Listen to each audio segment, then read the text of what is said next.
go. Week 8, right around the corner of the Big 12 football season. I'm Pete Mundo. HeartlandCollegeSports.com is how you find us covering the Big 12 Conference. Top to bottom, 3-1 on my picks last week. Let's get to it with our Week 8 Big 12 football picks against the spread. We've got 4 games to run down, and let's get right to it. Let's start off with the first game of the day. Kansas on the road against the Baylor Bears. So I love this game. Now, you might say, what do you mean, Pete? You got TCU, K-State, you've got Oklahoma State, Texas. Well, I love this game because the loser of this game is completely out of Big 12 contention. And these were 2 teams that 1 month ago thought they would be in Big 12 contention. And if Baylor falls to 1-3 in the Big 12, I thought they could repeat as Big 12 champs. It would be a huge disappointment for the Bears. And if Kansas loses a 3rd straight game after starting off 5-0, that will be a huge disappointment based on how their season started. So the loser of this game is eliminated from the Big 12 conference in terms of having a chance to win the league, theoretically speaking. And that's why I love it.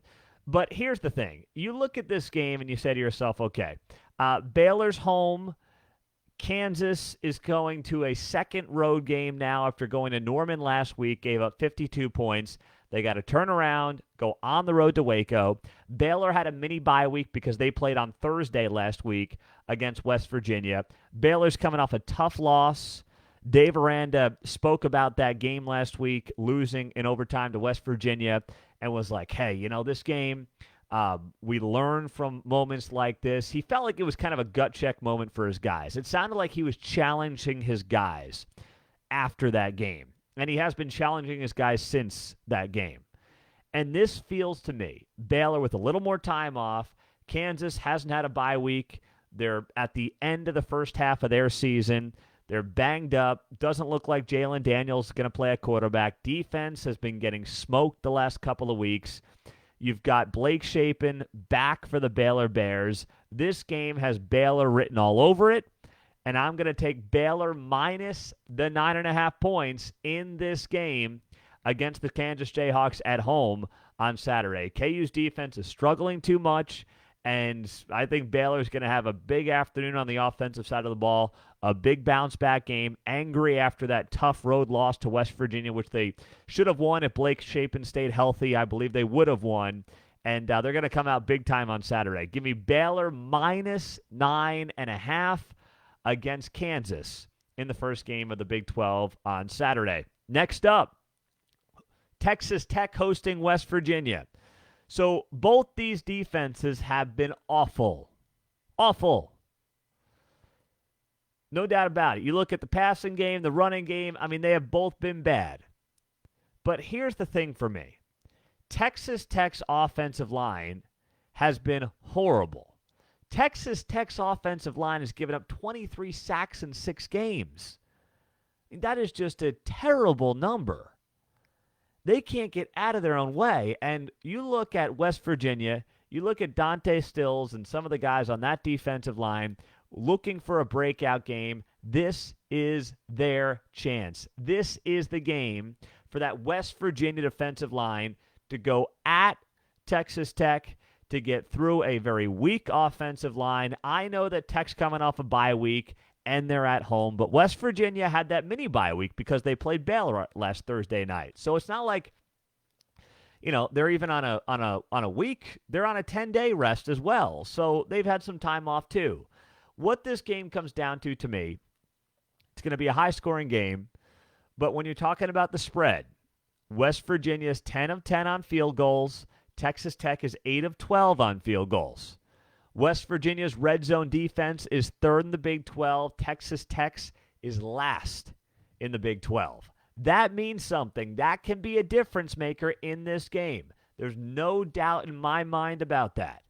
So if I'm looking at the spread, I'm taking West Virginia plus the 6.5. I know it's on the road. I understand it's in Lubbock. But, Neil Brown's got to build off that game. He's got a chance if Neil Brown wants to get this team the bowl eligibility, which he has to do, I believe, to show some type of progress this season. You got to not only compete in this game, you got to win this game outright. I'm not going to go that far because these are picks against the spread, but I'm picking West Virginia plus 6.5 in this game. Next up, we've got Oklahoma State taking on Texas. So you want a little tidbit, and this is a tidbit that I like very much. Since 2016, Oklahoma State has been a home underdog just 5 times. And they have covered the spread in 4 of those 5 games, and they have won 4 of those 5 games straight up. What does that mean for Saturday? Well, I believe it means that the Cowboys are in a great position to cover the spread. The Cowboys are 6-point underdogs at home. They are great as home underdogs, as I just noted. I understand the concern around Spencer Sanders and that shoulder for Oklahoma State. I totally get it. I'm sympathetic to it. I know there's a lot of question marks around it. But I'm telling you right now, I'm getting Mike Gundy at home. I think Sanders plays. I'm getting almost a touchdown. And these two teams have played very close games. Oklahoma State and Texas, 5 in a row, decided by 8 points or less. 6 of the last 7 meetings between these two teams decided by 8 points or less. I mean, these teams play coin flip games, it feels like. And I know Texas coming in, Quinn Ewers, but, we saw Texas against Iowa State last week, maybe because it was a trap game. I don't know. I don't want to jump to that conclusion, although I predicted Iowa State would cover the 16.5. I thought Texas was getting too much love in that game. I think that's happening here again. I think people are falling in love with Quinn Ewers, and I think Quinn Ewers is great. I really do. But you saw him look human last week at home. The Oklahoma State defense is not the Iowa State defense. I get that, but he's on the road. Tough environment. This will be the most difficult environment Quinn Ewers has ever played a game in. And it's just reality. Didn't play at Ohio State. This is his first year. And you look at the games that he's played in, mostly been at home, right? So this is going to be the toughest game for him, toughest atmosphere that he has played in thus far this season, thus far as a quarterback in his career. And for that reason, I'm taking Oklahoma State, and the other reasons I mentioned, I'm taking Oklahoma State plus 6 at home against Texas. Next up, we've got TCU and K-State. How about this game?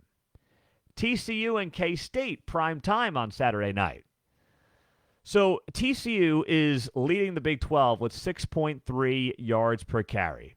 K-State, as good as the defense has been for Kansas State, the Wildcats are allowing 3.9 yards per carry. That's the third most given up in the Big 12 on a yards per carry basis. Meantime, you've got a TCU team that is the second most efficient offense in the Big 12. Now, K-State's got the most efficient defense, but still, they have not seen an offense quite like TCU's just yet, I don't believe. And I look at this and I say, okay, both of these teams have done a great job protecting the ball. Between the two of them, they've thrown 1 interception. That's TCU. K-State has not thrown an interception all season. But TCU has the second most interceptions as a defense. They've given up a lot of yards, but they take chances, they get interceptions. This is the week on the road. Adrian Martinez has his first pick. It turns the tide. TCU wins this game, and they cover the 3.5 points. I think TCU's offensive line has been very good this season. It has been. They've given up just 8 sacks in 6 games. K-State, has done a good job with that defensive front getting to the quarterback. I think that's going to be an issue for them this week. And TCU is home. I know K-State's coming off the bye week. That's a big deal. TCU had a tough game against Oklahoma State. It went to overtime. I get all of that. But I'm telling you, I really like this TCU team. They're getting better every week. They're getting more confident every week. They're getting more comfortable in the offense and the defense, for that matter, every single week. And, I think K-State's very good. But from a pure talent perspective, I get the more talented team on their home turf at night. That place is going to be rocking in Fort Worth. I like the Horned Frogs in this game to cover the 3.5 points. That's what I like. So the picks on the season, by the way, I'll note, are 24, 18, and 2. We went 3-1 against the spread last week.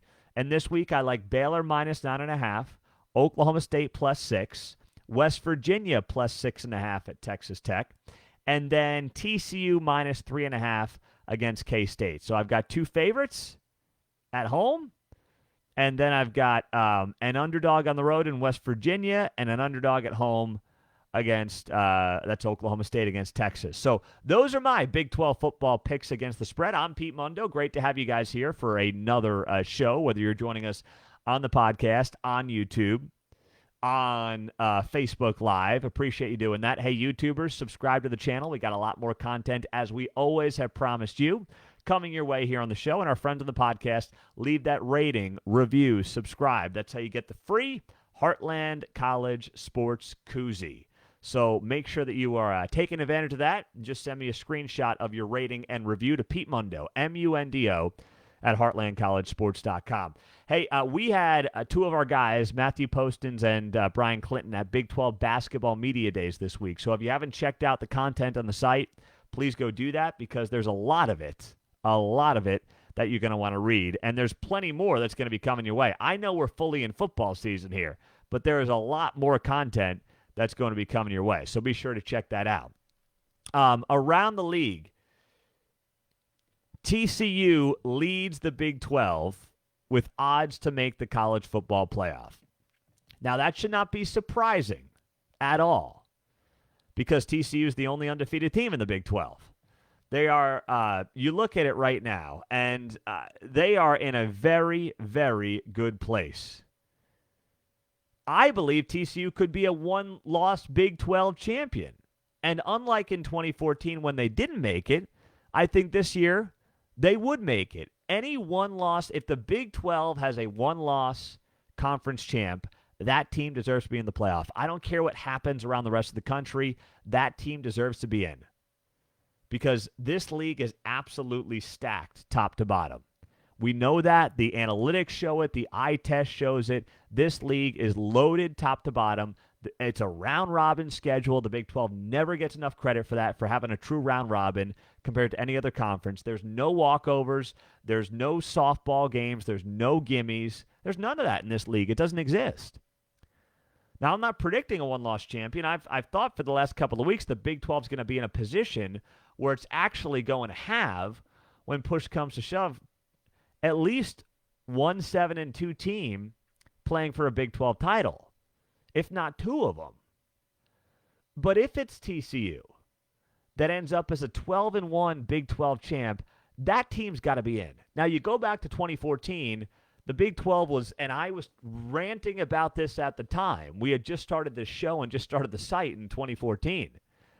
The Big 12 was stupidly thinking they could do a round robin, not have a conference championship game, have these lame regular season games the first Saturday in December when everybody else is doing conference championship games. It was stupid at the time. I don't know what they were thinking, and they shot themselves in the foot. And then you had this co-champion thing with Baylor and TCU, and then the committee's like, oh, first year, we can get Ohio State in? Let's do that. We'd love to get Ohio State into the college football playoff. That sounds great. So that's what they did. And it was a huge, huge mistake from the standpoint of the Big 12. I mean, the committee was going to do what it was going to do. If they could get Ohio State in with Cardale Jones, they were going to get him in. Now, I know Ohio State won the national title that year, but come on, please. That's not the case anymore. Big 12 wised up. They kept the round robin, rightfully so. They kept 9 conference games, but they added the conference championship game. And it's been a great addition for this league. It's a celebratory way to end the season. It was such a weird way to end the year when everybody else is playing conference titles, and you've got TCU blowing out Iowa State 55-3 that Saturday. Remember that game? It's like, what are we doing here? But now you look at it and you say, okay, you've got the Big 12 in a position where if they get that one-loss conference champion, they should be in. I don't care what happens in the SEC. I don't care about the Big 10. Pac-12, forget it. They're a joke. Same with the ACC. This league deserves it, and I will keep banging that drum no matter what anybody says. The other news that was pretty big today that a lot of you might have seen, but some of you might have missed.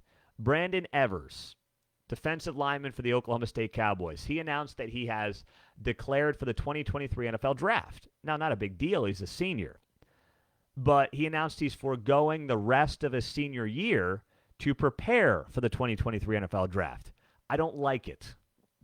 I don't like it one bit. I understand not playing in the bowl game. I really do. That I get if your bowl game is mostly meaningless. But leaving your guys halfway through the season when your team is still competing for a Big 12 title, I just don't like it. I don't. And I'm sympathetic to the cause of players looking out for themselves. I understand one injury and, you're done. One injury and your life changes. But why play the season? Like, what was the point of playing this season? Have you really proved, has Brandon Evers really done enough the first 6 games? I mean, he had a really good year last year. Why didn't you just go to the NFL last year? Like, I don't understand it. I don't get it. I think it's unfair to your teammates to do it. And I just think it's weak.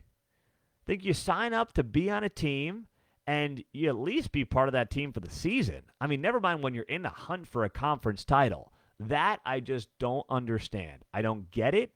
I don't have respect for it.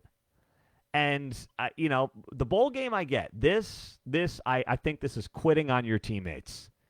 This is quitting on your teammates. There's no doubt in my mind what this is. And I'm disappointed in it is what I am.